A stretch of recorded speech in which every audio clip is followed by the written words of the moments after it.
In the curious predicament of Dr. Hatch Salmon, a man of wires and transistors, a paradox was brewing.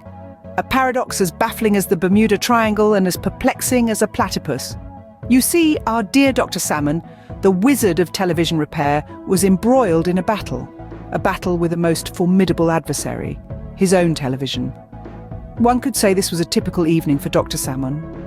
In the dimly lit sanctum of his living room, he sat, staring into the abyss of a blank screen, an echo of his growing despair. A blood-curdling scream pierced the silence, the sound of a man pushed to his limits. The TV, his own personal Everest, refused to yield.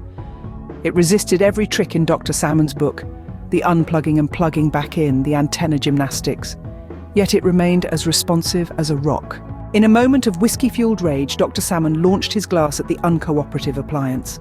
The glass met its end against the screen, shattering into a million pieces, but the TV, it stood its ground, unscathed and unbothered. Infuriated, Dr. Salmon bellowed at the TV, his voice hoarse, his face a vivid hue of red.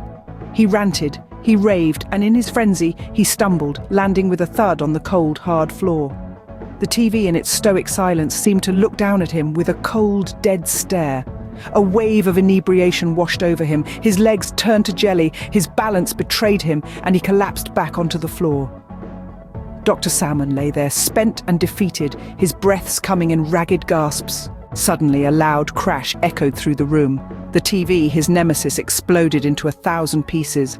The screen shattered, wires splayed out, and the wooden frame splintered. Dr. Salmon looked up, his world spinning, his eyes wide with shock. In his fit of rage, he had unwittingly committed television homicide. He sighed, a sound heavy with defeat and resignation. He would have to buy a new TV, an idea he found unbearable. This old, uncooperative box of wires and circuits had wormed its way into his heart, and he knew he would never be able to fix it again. And there he lay, a man spent and defeated, his anger replaced with a sense of absurdity.